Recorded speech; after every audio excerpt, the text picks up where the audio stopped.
Hi there. My name is Elliot Panek. I'm an associate professor at the University of Alabama, and I'm here to talk to you today about social media in our everyday lives. So, a little bit about who I am.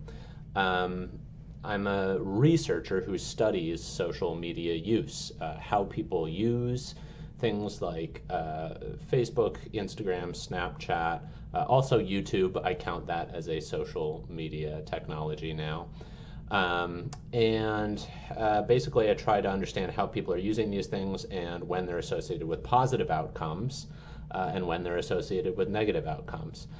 Basically, I'm paid to be curious, which is a pretty cool job. I've always been a curious person, wanted to know how things work, what effects they have on people. I'm always curious about people. So it's really cool to have a job like this. I really do love it, where I get to explore these questions I've always been curious about, and perhaps some of you are curious about as well. So let me start by asking you to take a moment and write down somewhere, if you have like a piece of paper or your phone, a computer, whatever, just take that out. Think for a moment about what you want to do with the rest of your life. And I know that's a big question, but what do you want to do after you get done with school? That might be high school, with college, graduate school, whatever. What do you want to do once you get out of that? It's kind of a way of asking you, what do you want to be when you grow up? Which it sounds like something you would ask a fourth grader, but take a moment to think about this. Like, what do you want to do once you're done with school? Okay, so you've thought about that. You've engaged this kind of long-term thinking about yourself and your life. So what we're going to talk about today is when your everyday use of media brings you closer to that goal of becoming whatever it is that you want to become, and when your everyday use of media brings you further away from that goal. It's not a question of it does or it doesn't. Sometimes it brings you closer to that goal, other times it doesn't. We're going to think about that today. So now I want to ask you to take a little bit of time and think about what are some of the potential bad things about using smartphones, YouTube, TikTok, Instagram, all these different things. What could possibly be bad about using these media technologies? Hopefully it shouldn't take you too long to think about a potential bad thing, right? Because I think a lot of you probably know some older folks. It might be your parents, it might be your teachers, who could come up with an answer to that question very, very quickly. Because there's this pattern, right, where people who didn't grow up with a media technology often think that it's going to be the end of the world when young people use, a lot of this media technology. They really freak out, right? This is not a new thing. It is a pattern that's been around for a really long time.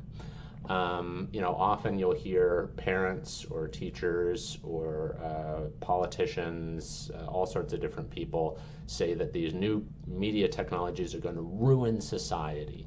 And I'm a little bit older than you, so when I grew up, the technology wasn't really new, but the technology that everybody freaked out about was television. People thought that television was going to like melt our brains and we wouldn't have any attention span, and the next generation would just not be able to do anything because we watched too much television, right? Even like certain genres of music, people get really worked up about, like rock and roll. This is many years ago, but the same thing happened with hip hop and rap. It's this new thing. Older people are freaked out by it and they think it's going to ruin society. Video games, right? I'm sure a lot of you know that there's a lot of people who think video games are going to definitely ruin every person who plays them. And if you want to go further back, I mean, the telephone, I'm not talking about like the smartphone, I'm talking about like a landline telephone, if you know what that is. This is like early 1900s technology. People were afraid that that was going to kind of corrupt young people, in particular young women. They were really afraid it would ruin them permanently just by using this technology. You want to go further back than that? We can go back to the printed word, and I'm talking like thousands of years ago. There were Greek philosophers who thought this will ruin people's ability to memorize anything if we can write stuff down. So you see, every media technology, when it's new, causes this kind of societal fear in people. They think it's going to be uniformly bad for anyone who uses it. At the same time, there's this other group of people that when a media technology is new, they actually think it'll be uniformly good for society, that will radically improve society. This is kind of a goofy picture I have up here, but when the internet was a new technology, there was a lot of hype about how it would improve everything: education, healthcare, how well informed people are. Everybody would talk to everybody and everybody would get along. Well, it's 2020, the internet's been around for a while, and I think it's apparent that that hasn't really come to pass. It's not uniformly good for society. But when something is new, people often think about it as either uniformly bad or uniformly good. Often we choose our similes, how we talk about these technologies, based on our kind of preconceived notions about how we feel about new media technologies. And hopefully you're taking an English class, you know what a simile is, but it's basically saying one thing is like another thing. So I've heard a lot of people, young people, old people, all sorts of people, say that social media is like a drug, or like an addictive drug. Well, okay, I suppose that's true on some level. Other people have said that the invention of social media is like the invention of electricity, where it's, I don't know, is electricity good or bad? I don't know, but it's something that sort of permanently changed society in a pretty radical way. It's here to stay. It's not going anywhere. Unsurprisingly, the people who pick that simile are often people who have a financial interest in social media being a permanent fixture in our society. People like Mark Zuckerberg, people who own stock in this, people with some financial incentive to kind of say that about social media. And then I've heard other people, young people, often say social media is, I don't know, it's our version of hanging out with people, with our friends. That's how we hang out with our friends, through a smartphone. So social media or smartphone use is like hanging out with people and talking to them in real life. All three of these things, I don't know, don't they seem equally true? So which way we think of social media can be dictated by kind of how we feel about it initially. That's not good enough for me as a researcher. I can't just base my conclusions about whether I already like or hate a technology. I have to do better than that. So how do we really know? And I think that's the beauty of research, is if you're a curious person, you use the tools of research to try to answer this question. And you have to be ready for the answer being the exact opposite of what you thought it would be. Now, I'm not going to go into detail about research. I hope some of you are passionate about it and will follow that path, but this isn't a research talk. I'm not going to get too deeply into methods or anything like that. But what we find is it's really not about this technology being uniformly good or uniformly bad. We identify the circumstances in which it's good, and then the circumstances in which it results in a negative outcome. All right, I'm talking about these outcomes. What outcomes? So take a little time. You've already thought about the possibilities, the bad possibilities. Take a little time to think about what are the good possibilities. What are some of the potential good things about social media use? I know some of you are going to have an easier time with that question than others, but there are some potential good things about people using their smartphone to talk to friends, to show people how they're living, that sort of thing. So, all right, you've taken a little time to think about that. So basically, as a researcher, I think about these kind of equations, right? That's one way to think about it, that you take social media use, you add something to it, and then that combination results in a negative outcome, let's say not getting your homework done. I know that's, well, your parents are getting on your case about that, but hopefully you want to complete your homework too. So is it the case that whenever anyone uses social media use, they don't get their homework done? No, that's not the case. you got to combine it with something in order to get that negative outcome. Similarly, another negative outcome that some of you probably thought about, I'm sorry to think about this, but it's true. A lot of people thought, well, social media, people were like really mean to each other on social media. Sometimes it leads to being mean in real life. All right, sometimes. Well, when? So what is it that we combine with social media use to get that negative outcome? All right, here's a positive outcome for you. Getting a sense of support from your friends, and when you really need it. I think that's the trick, is that you can't sometimes wait to, hang out with your friend or be with your friend face to face. Certainly not now when it's harder to get together with people, right? Wouldn't it be nice to have a tool for getting that support at 3 in the afternoon or at 11 at night when you need it? Social media can be that tool. I know some of you it's experienced that, others haven't. But we as researchers know that sometimes that happens. All right, well, when does that happen and for whom? Another negative outcome that I'm sure some of you are familiar with, something like Instagram. Sometimes when people use Instagram, they feel bad about themselves. Why is that? And under what circumstances does that happen? And then finally, sometimes social media use is just something that makes you feel relaxed. You don't have to be stressed out about the world. Maybe it just brings you down and relaxes you. Okay, when does that happen? Under what circumstances? All right, I got these question marks up here, and I'm raising a lot of questions. Let's fill in the blanks. What are some of these question marks? What do they represent?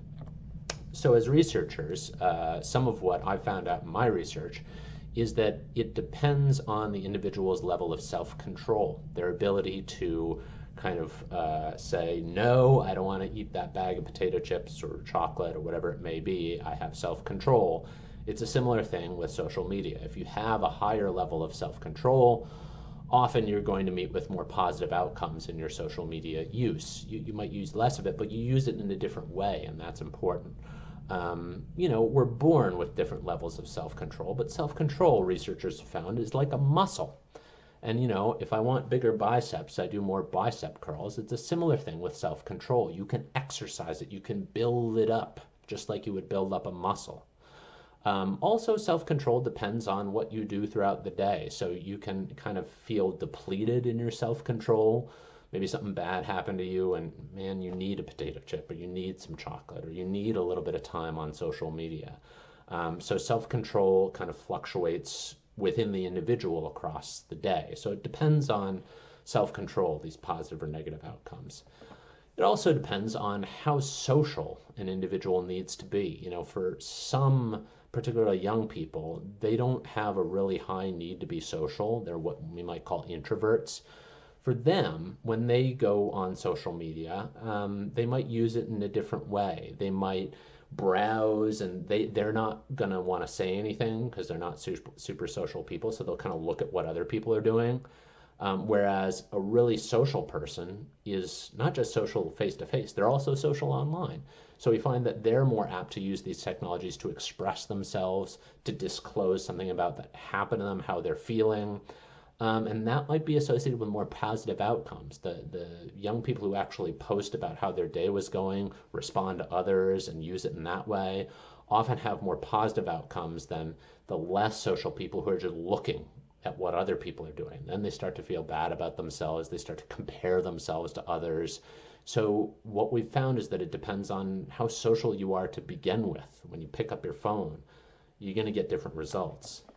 I'm going to talk a little bit about this later, about being mindful. It's not the same thing as self-control. Being mindful is basically your awareness of your own behavior, your surroundings. Some of us just go through the day without even thinking about any of these things. We're kind of mindless. That's okay. But other people are able to stop and say, all right, what am I doing with the next hour of my day? What have I done with the last hour? They're more mindful about basically their life. It's not just about like your personality. It can also be about whether or not the technology is always with you. I know for most young people, the answer is yes, the technology is always with you. Of course it is. But, we know that if you leave your phone in a different room, or if you disconnect, if you go for a walk without your phone, there's going to be a different outcome. If you just take like an hour away from the technology, well, that's going to result in a different outcome, maybe more positive, maybe more negative.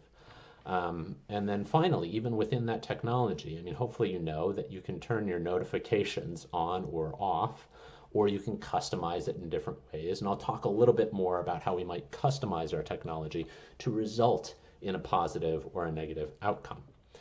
I want to take a little detour and talk a little bit about the information environment that we're all in, because I think this is a really important topic.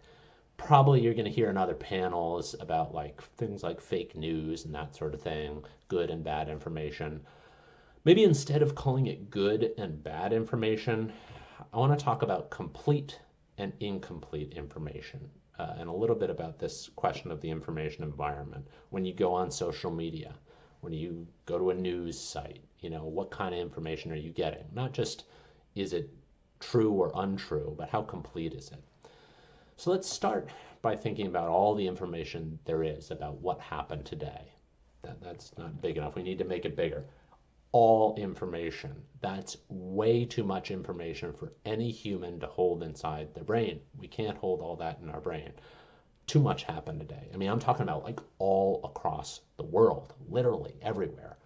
Let's start there with all that information.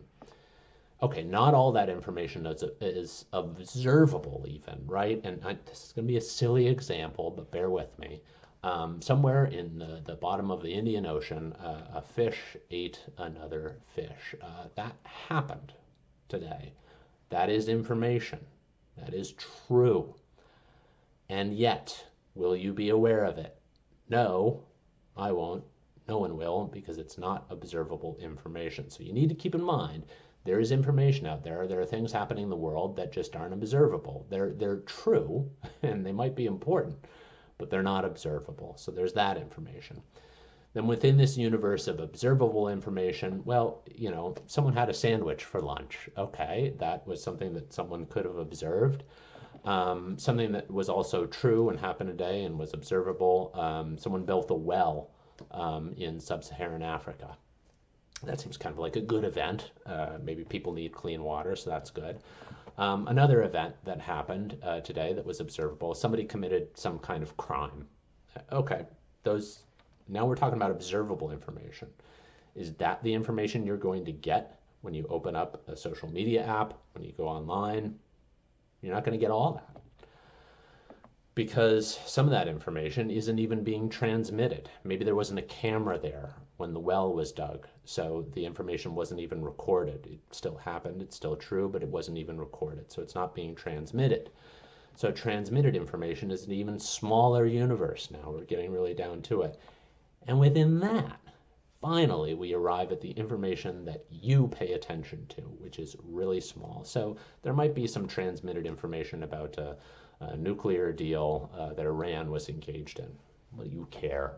Maybe you're not into that kind of news. Fine, I'm not. So that's information that happened. It might be important. It may have been transmitted through some news source, but I didn't pay attention to it. Maybe the only thing I paid attention to was maybe this news about a couple of statues of Christopher Columbus being vandalized in Boston and Richmond. That's true, might be important, but is that all the information of what happened today? Not even close. And I think it's important to step back and think about this information universe and the little small, tiny little piece that you as an individual get of this. So why is it? Why do we select some kinds of transmitted information and not others? Now I'm talking about what your brain does and what you pay attention to in terms of what information is out there online. Well, there might be a news article, men with beards are healthier and more attractive because science said so. All right, well, that's a news article somewhere. Who's going to pay attention to that information? Who's going to post it? Who's going to share it? Probably men with beards. Again, kind of a silly example, but the point here is that of all the transmitted information, people often click on, share, like, comment on, engage with the information that supports their existing world view.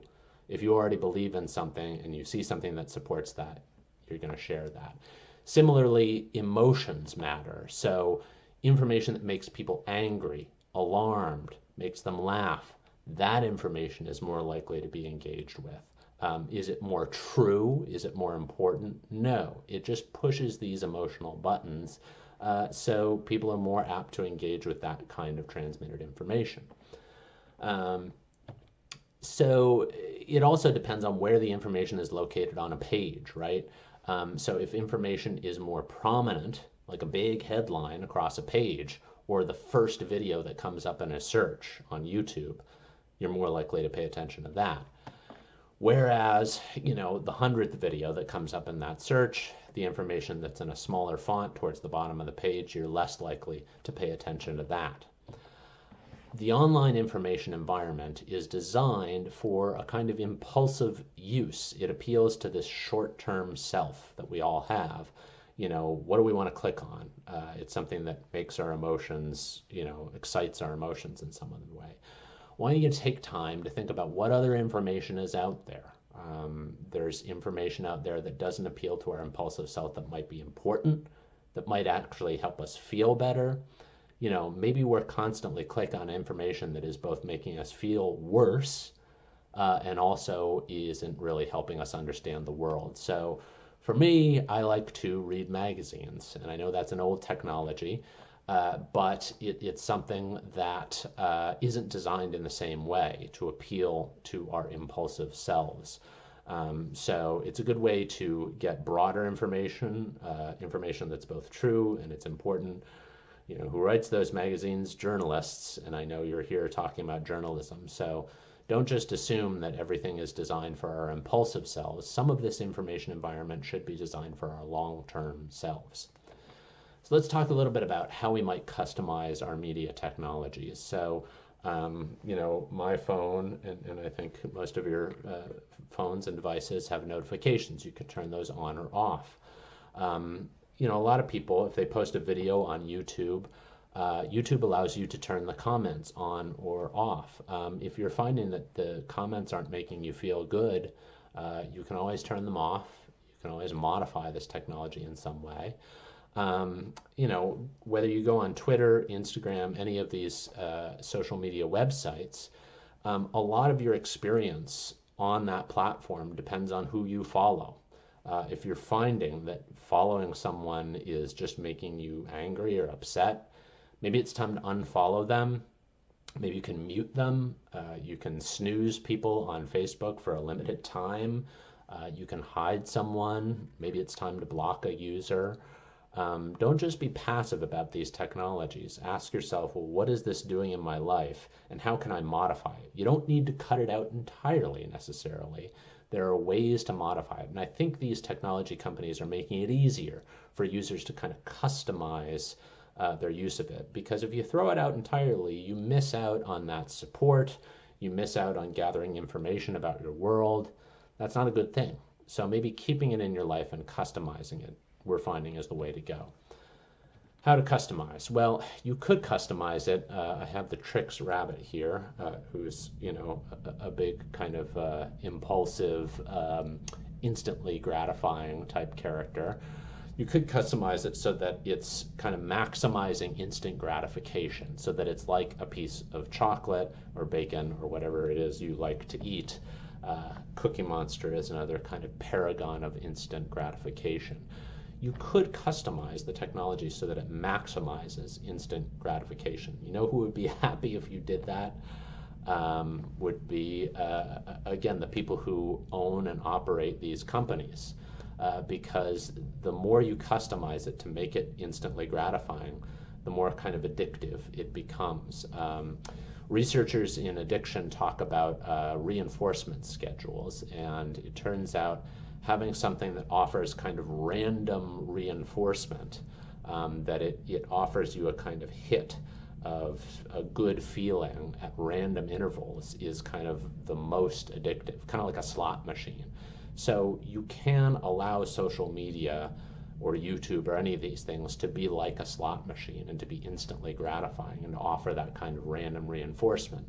And certainly that'll keep you using the technology. You'll watch more ads, you'll pay more for it. I'm sure people like Mark Zuckerberg would be happy about that.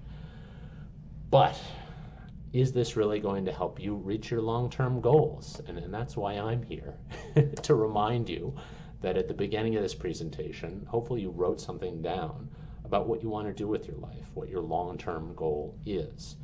You can customize any piece of technology, whatever it is, to help you reach that long-term goal. So those are kind of two selves that we all have, the immediate gratification self and the long-term self. Customize your technology and you're going to get better results. I want to say that, having social media isn't this horrible thing in your life, and having a kind of immediate gratification isn't bad either. In fact, researchers have found that when you're coming out of an experience that's hard, maybe you just did like 3 hours of homework, you concentrated really hard, or maybe, I don't know, someone insulted you and you're feeling really stressed out about the world, having a little bit of leisure media use, having that kind of instant gratification can actually help you bounce back quicker.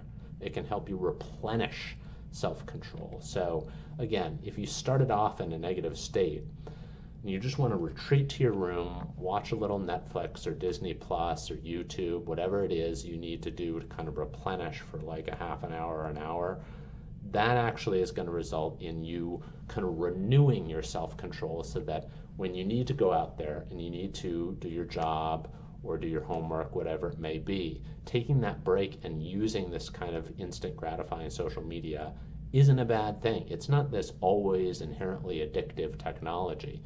It depends on what's going on in your life at that moment. So if you're feeling depleted, using a little bit of it can help build you back up so that you're ready to face the world after that.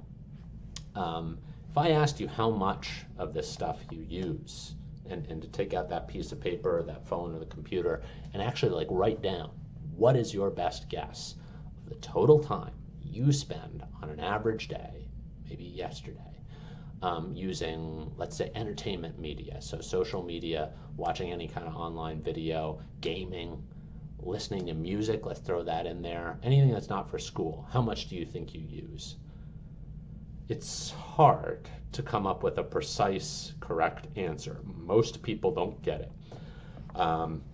It's really hard for us to realize how much time we're actually spending using any kind of media technology, not just social media. So this is where mindfulness comes in. If you can use a technology to track this stuff, that's better. So what can we do to make sure that we're reaching our long-term goals? The first step is just awareness. Most of us go through our lives not really conscious of how much media we're using. So how can we be more aware of how much time we're spending with these technologies? So there's a lot of different technologies that allow you to track your use. I think a lot of iPhones and Androids now come with this built in. I think Facebook has a tool for telling you how much time you've been spending on this app. I've used a browser extension called Time Stats that's really cool. It like breaks down what websites you're visiting, how long you've been there. You can like follow these trends. That kind of opens your eyes to like, all right, how much time am I spending? And I don't know, for some websites, it's like, oh, I thought I was spending more time on ESPN. Turns out I'm spending less. But this gives you objective information about how much time you're spending on websites.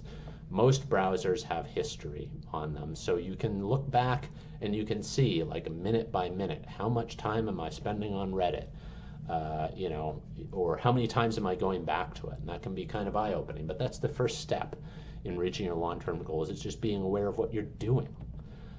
After that, you might say, all right, this doesn't look good. I should go on a media diet and stop eating all this junk food, and stop wasting all my time on social media.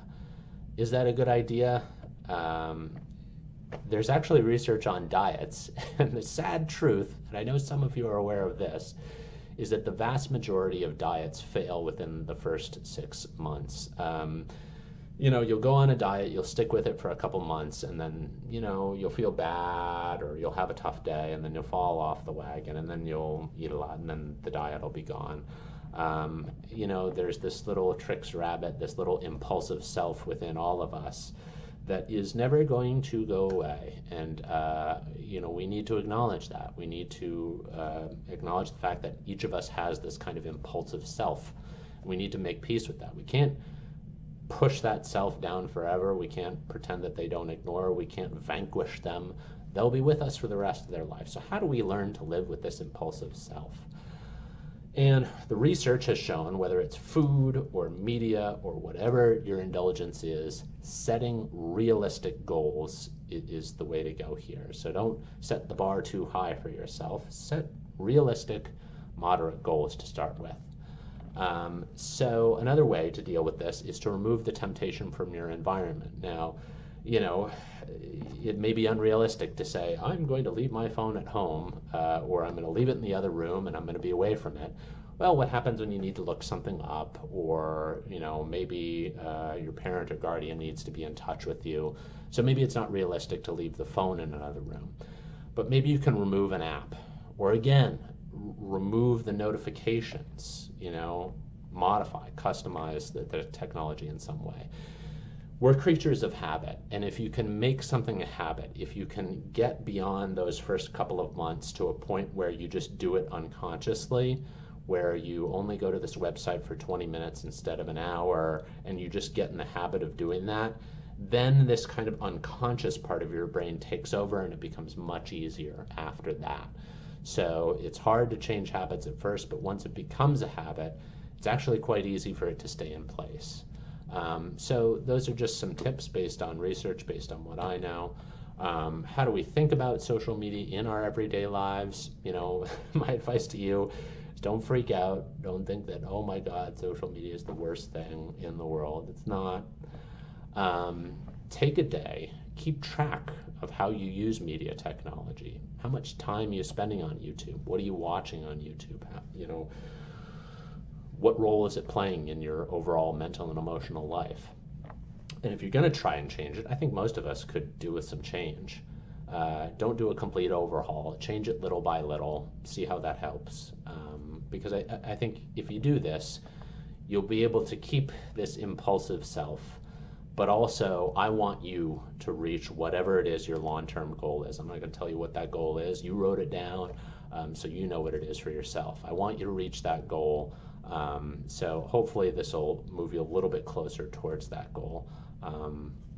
And that's it. Have a great afternoon. I hope to one day see you in person, hopefully at the University of Alabama. I hope you're all staying safe, sane, and healthy. And that's it.